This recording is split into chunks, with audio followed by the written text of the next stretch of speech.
Señoras y señores, tengan ustedes, pero muy buenos días. Como habíamos prometido, vamos a comenzar las entrevistas que tengan a nivel popular y de barrio. Según hablan los barrios, hemos titulado este periodo de 4 meses, un año, no sé cuánto nos va a llevar, porque vamos a comenzar desde un principio con Villa García, lugar desde que conozco, desde que tengo 7 años y tengo 70, debí decir. Pero ustedes me dirán que tengo en imagen a un señor, sí, un señor, un historiador, por decirlo de alguna forma, un señor que tiene un anecdotario realmente fabuloso. Estoy hablando de Miguel Guarisco, un señor que hace muchísimos años que vive en esta zona y sabe la historia de Villa García casi al dedillo. A él le vamos a pedir los buenos días y le vamos a ir consultando a medida que va pasando la nota sobre cómo comenzó Villa García, cuáles fueron sus orígenes, por qué se hizo Villa García, por qué se llamó Villa García, por qué muchas cosas. Así que le vamos a pedir los buenos días a Miguel Guarisco y que nos diga, por ejemplo, ¿cómo fue el origen de Villa García? Muy buenos días, Miguel. Buenos días. Bueno, en primer lugar, historiador, ¿no? Porque soy un humilde vecino de acá, ¿no? ¿Verdad? Que tengo conocimiento por los años que estoy viviendo acá. Yo tengo 75 años y bueno, nací acá en el barrio y tengo algo de conocimiento también, ¿no? ¿Verdad? Todo no. Ahora, puedo decir, sí, de los orígenes, por la historia, ¿no? Los orígenes de Villa García nacieron en el siglo XIX con Doroteo García, que era el dueño de 11.000 hectáreas acá, ¿no? Que abarcaba desde acá de las costas del Arroyo Toledo hasta las riberas del Río de la Plata. O sea que él fue el dueño de este territorio, cuya estancia era acá San Ildefonso, ahora el INAME, ¿no? O Ilanao. Y después tenía otro casco más o menos por el Solimar, por el Pinar. Te hago una consulta, sí. Miguel. ¿Cómo se hizo de estos campos Doroteo García? ¿Cómo se hizo de estos campos? La verdad que no exactamente no sé, y tendría miedo de decirlo, ¿verdad? Porque estos campos, según eso no lo he leído, pero eran de Carrasco, era un tal Carrasco el dueño de esos campos. Y yo no sé si ese señor se fue para España y él era el encargado.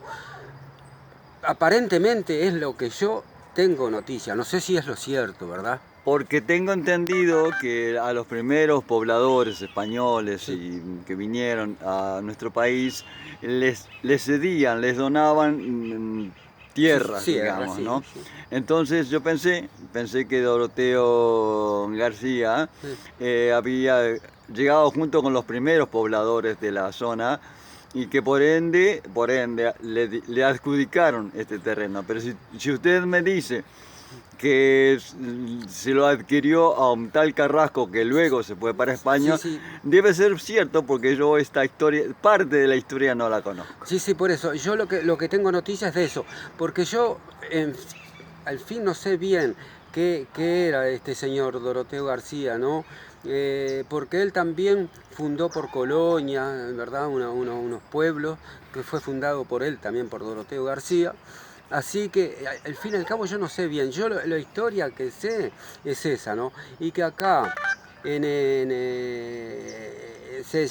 viene a empezar a llamar Villa García porque, lógicamente, ¿no? Porque él era el dueño, pero a su vez, cuando él falleció, la señora Carolina Lagos quiso erguir, mejor dicho, erguir un templo, una capilla en memoria de él. Eso fue por el 1800, o sea que la capilla se comenzó en 1889 y en 1891, que ya terminaba, se trajo, que hay una cuestión acá, una cuestión un poco histórica, que es la realidad porque está en la historia, ¿verdad? No, un poco también yo lo escuché por la tradición oral, pero también está en los escritos. Se trajo el Cristo, ¿no? El Cristo que está hecho en una sola pieza de mármol de Carrara, o sea que la viuda encargó de Italia el mármol y lo trajo a Buenos Aires, y en Buenos Aires el escultor, que no recuerdo el nombre ahora, lo hizo ahí, ¿no? Entonces de ahí lo trajeron en barco hasta el puerto y del puerto vino en ferrocarril hasta la estación Toledo, y de la estación Toledo se trajo en carreta hasta la capilla, que un poco el nombre del Cristo, que se llama Cristo del Toledo, es un poco por eso, un poco porque vino hasta el Toledo y se trajo en carreta, y un poco porque está en las márgenes del arroyo Toledo. Ese es un poco el nombre de la capilla, ¿verdad? Por eso se llama Capilla Cristo del Toledo. Y ahí comenzó un poco la historia de Villa García, ¿verdad? Alrededor de la iglesia se fraccionó ahí unos solares.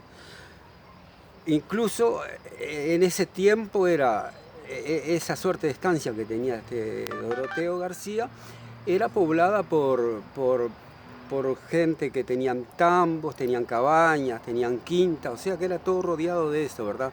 Que la más cercana a la capilla, que existe la descendencia todavía, era de don Benito Larroque, tenía un tambo ahí al lado de la capilla, ¿no?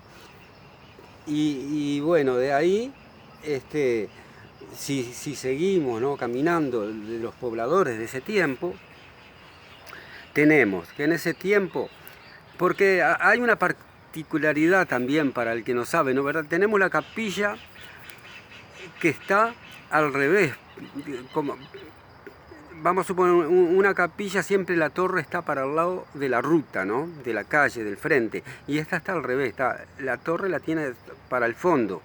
Pero ¿qué pasó? En esa época no había ruta de Pando a Montevideo, se hizo recién en 1911 la ruta, ¿no? Entonces, bueno, tuvieron que hacer después adelante un atrio para reformar eso, ¿verdad? Y también estaba en ese tiempo ahí, si seguimos con la historia, la Plaza de las Carretas, donde hoy es la escuela, número 157, ¿verdad? Ahí era la Plaza de las Carretas, que venían, o sea, desde Pando hasta acá, o de afuera, del lugar que fuere, o de la estancia mismo, que traían, venían hacia la Plaza de la Unión, ¿no?, ¿verdad? Que ahí donde se vendían los productos. Que incluso mi padre me contaba, porque él hizo esa trayectoria en carretas desde el otro lado del arroyo del Paso Hondo, iban en carretas hasta la Plaza Unión a vender los fardos de pasto. Bueno, entonces ahí se hizo la Plaza de las Carretas, y ahí estaba el primer comercio que se conoce, era de don Bernardo Susac, ¿no?, que después fue bodega también. Era el comercio que estaba ahí. Y después, bueno, pues empezó a crecer, ¿verdad? También, una cosa importante, que al lado de la capilla estaba la escuela, ¿no?, ¿verdad? Estabas en el predio de don Benito Larroque, la escuela, que le llamábamos la Escuela Vieja, que en 1952 se trasladó para lo que es ahora la Escuela Nueva, ¿no?, ¿verdad?, que era una réplica de la Escuela de Artigas de Paraguay. En ese tiempo, en